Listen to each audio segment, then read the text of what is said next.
Hello and welcome to the Giving Voice to Depression podcast. I'm Terry, the creator and co-host of this podcast. I've lived with depression most of my life, and I know how easy it can be to feel all alone in the experience. I'm not alone, and you aren't either. And I'm Dr. Anita Sands, a licensed clinical psychologist with a number of my own diagnoses, all of which bring a certain amount of anxiety and depression along with them. There is great power in shared experiences. We share our own as we engage in intimate and candid conversations with our weekly guests, exploring different perspectives on and experiences with depression. We keep it real because depression is real. We keep it hopeful because there truly is hope, in spite of what depression tells you. This podcast is produced in partnership with Recovery.com. Recovery.com provides resources and information for individuals seeking treatment for mental health or addiction issues. Its website is a fact-checked and vetted online platform of treatment centers to help individuals find the right path to recovery. We release 2 new episodes a month, and the other weeks we will pull impactful stories from our archive of more than 400 episodes, stories that you may have missed if you're a newer listener. This episode is from the early years when Bridget, Terry's sister, was co-hosting. Hi, Bridget. It is so nice to have both of us back here again together. It really is. I love you, Terry. Thank you, Bridget. Since its inception, the National Institute of Mental Health, or NIMH, has recognized the importance of genetics in understanding mental disorders. Yet the findings of all its extensive research is that there is no simple relationship between genes and mental disorders. No gene has been found that causes depression, for example, or that explains how mental disorders affect 1 out of 5 Americans. Instead, researchers now believe that several susceptibility genes interact with each other and with environmental factors to influence the risk of developing a particular disorder. I think that's us, Terry. Yeah. As sisters with depression, raised by a father with bipolar disorder, we're living proof of the shared findings in the fields of psychiatry, behavioral science, neuroscience, biology, and genetics that show the risk of developing an illness is increased if another family member is similarly affected. Today's guest, Matt Zinman, knows that reality firsthand as well. And he knows what many of you listening know without scientific study. Our mental illnesses or mental health disorders affect other people in our lives, and theirs can affect us and our mental health. Here is Matt giving his voice to depression.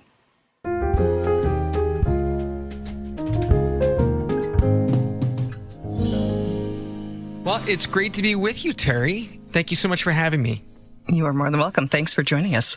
So, I believe you wanted me to jump in and just share my story? Yes, please. That's what we do here. We figure the more we hear other people have experiences that are similar to, if not darn near the same as us, the more we realize that we're not alone. Well, we're definitely not alone. You know, for my part, I grew up in a, suburban middle-class family, but with mental health being really a big part and influence of that childhood and experience. For one, my dad was bipolar. And so, there's a lot that goes with that and around the erratic behavior and anxiety of, how he's going to be. And my mom was a depressive and a suicide survivor. A quick note, suicide survivor is a term that many use to mean someone in their lives, in this case, Matt's mother, survived an attempt to end their life.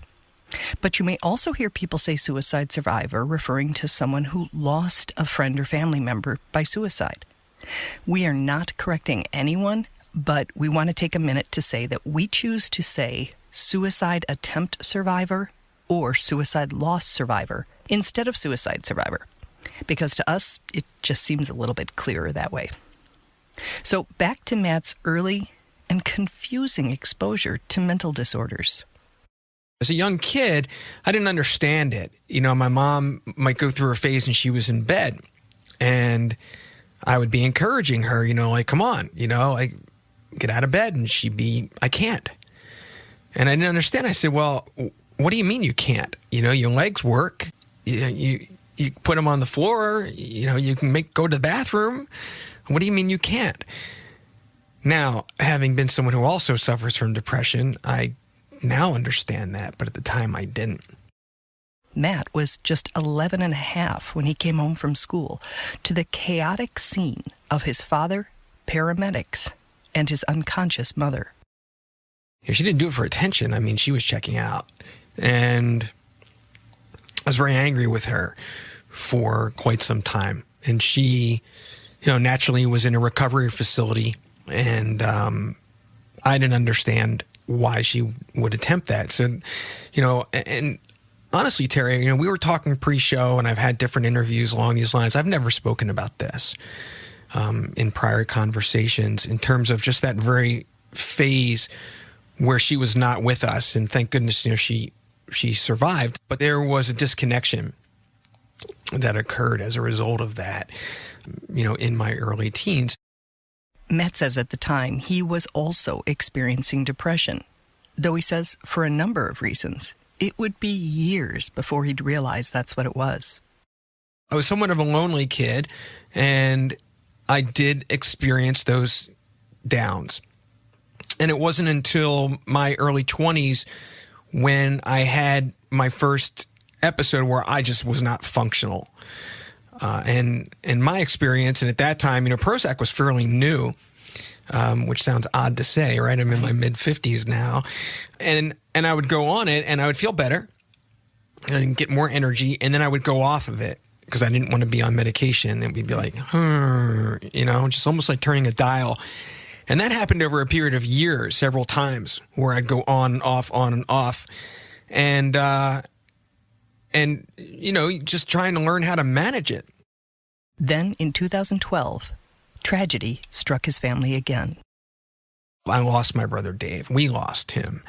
And he had a number of things going on. He had a work injury that led to the use of opioids, and that crisis going on at that time. So he was out of work and displaced, and those various environmental factors that he was struggling with. And in his family, he's got 3 kids, and they were fairly young at the time, and he didn't make it. And even to this day, I'm still, it reminds me of kind of how I felt with relation to my mom. I'm still mad at him. I'm mad at him for him. What he's missing out on with his kids growing up, and, just kind of like, what an idiot, like he should have known better. But at the same time, in having to live with depression myself, I know that pain. I've gone through, the suicidal ideation. I got, at one point, was in trouble with a medication change I had, and was overpowered nearly by the side effect of suicidal ideation, and had to switch out. That's the both and concept that comes up a lot in our conversations. You can, for example, have experienced depression before and still not recognize it when it returns. You can be not especially close to someone and still be deeply impacted by their death. You can understand suicidal ideation firsthand and still be really mad at someone for ending or attempting to end their life.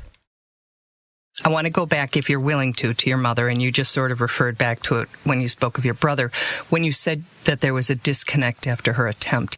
Were you angry with her for attempting, and was it like punitive almost to disconnect from her, or was it protecting yourself with the thought that if she might leave, you didn't want to be as close to her? Or was it neither of those? I'm wondering. It's a fair question, honestly. I haven't thought about it in so many years. And as I said, this is the first time I'm really speaking to it in this way. I think part of it was that I was following my dad's lead in that regard at that age. He was angry with her about it. And so maybe some of that behavior was modeled after him. I mean, I was a kid. And certainly legitimately, I had those feelings. Why would my mom leave me? I don't think of it as being punitive. It was just how I felt. And that there was a process of healing that had to occur. And thank goodness, right? Because the thing with suicide for a lot of people, not, my brother notwithstanding, is you don't get that closure. And at least, with her, we were able to get the relationship on track. But I'm sure that certainly not only in and into itself that it had a major effect on me, but I lost a certain part of my mom. And quite honestly, she was never the same. When talking about his brother's death a minute ago, Matt mentioned that he was once, quote, overpowered nearly by the side effect of suicidal ideation during a med change. Since that's a common enough experience that they routinely put warning labels about it on prescription bottles, we wanted to hear a bit more about his experience. Yeah. In 93, I had to be hospitalized, which is something else I haven't spoken about, but I'm fine with it. Because what I've learned, I'm in the Pennsylvania, Philadelphia area, so I can't claim to say this is the same as it is everywhere. But there's certainly any number of gaps in the mental health care system. I don't think anybody needs to be convinced of that. And in this area, there's really no in between. If you're having a medication issue and you need it to be monitored closely, you can't get appointments fast enough and frequently enough in order to be properly monitored. And so being inpatient is necessary. And you have to, even if you're not suicidal, which is a lot of reasons why you want to go inpatient if you can't keep yourself safe. Obviously, it's the other part of it. But for medication purposes, you've got somebody right there who this is what they do day in and day out with so many, constantly. And they can kind of take a medication and turn the dial this way and that way in terms of dosage or, switch you out. That's just not possible otherwise. And I was talking to somebody about this recently, and they made me aware that there are these in-between, intensive outpatient facilities.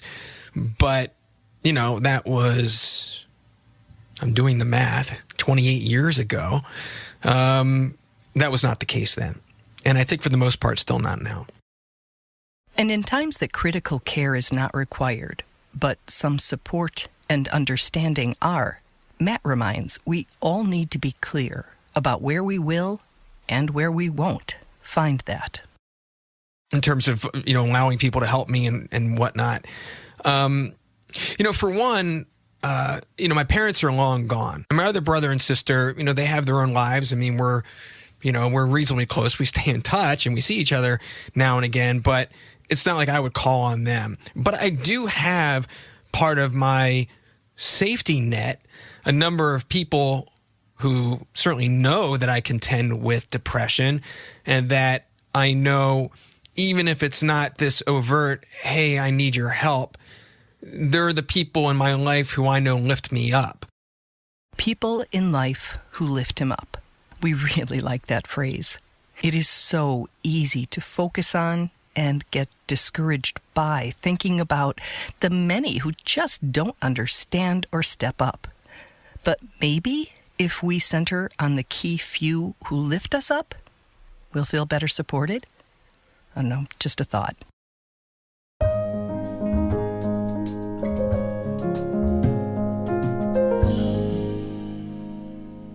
There's so much to unpack there. Matt, first of all, I just want to say thank you so much for validating and acknowledging the fact that we can be angry and mad and upset at somebody and probably feel guilty about that, but also love them. And just the concoction of seemingly opposing emotions that can coexist. I think we all just need to be reminded that things are not black and white and that we can feel and openly acknowledge, as you just did, the complexity of everything that can happen at one moment within us. And Bridget, can I refer back to your episode and your experience that you also in changing meds had a rough time? Absolutely. And that it was completely unexpected. And I did read some of, obviously the fine print is so long, I did not read it all, but I was aware that there was a warning for teens for suicidal ideation. And that was certainly not my case. I believe I was in my early 50s at the time. And it took me, to say by surprise isn't even the right word, Terry, because I didn't acknowledge that it was, I had absolutely no connection to the fact that it was coming, that there was this big shift, that suddenly I felt way, way, way worse than I had even when I was going in to request the meds in the first place. And it just felt like me. It felt real. It felt true. It felt all-encompassing. And in fact, it was the medication. But none of my care support system nor myself were able to connect those dots. So I'm there with you, Matt. It's intense and dangerous. And dangerous. When you say it felt real and true, you mean the thoughts that... Let me caveat this conversation by saying I had no plan. I had done no research. I wasn't actually intending to, but there was on a cellular level, every mean, harsh, bullying word that my psyche was just cascading over me and steeping me with was negative and was self-destructive. That's what I mean. Now I have to thank you both for sharing your experience, because I know people listening who have had a similar experience or are concerned with or have been concerned with somebody who had it will hopefully better understand it now. This is the first of two parts we're doing with Matt, and the main reason we reached out to him was because from his experiences, many experiences, he has developed some tools that I think are fabulous for managing our mental health. And we always talk about tools in our mental health toolbox. And that's what we're going to talk about next week. And one in particular is called the 3-day rule. And when I heard it, I was like, hey, we need to have you on the podcast. So we encourage you to tune back in next week. Thank you, Matt. Thank you, Matt. Thank you, Bridget. And remember the Giving Voice to Depression Facebook community. We invite you to it. And if you have any comments about this episode, any other, or suggestions for future ones, to go to givingvoicetodepression.com and look for that record widget in the upper left corner and leave us a message, because it's really nice to have this not be a one-way communication and to hear back from you. So thank you. And I'd like to close with saying, remember not to believe everything that your brain is telling you. Talk back.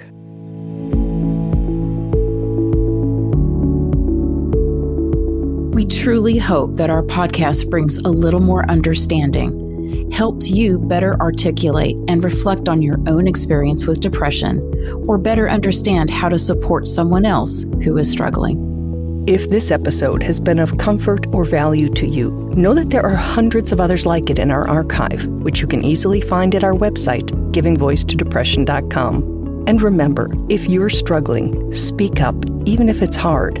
If someone else is struggling, take the time to listen.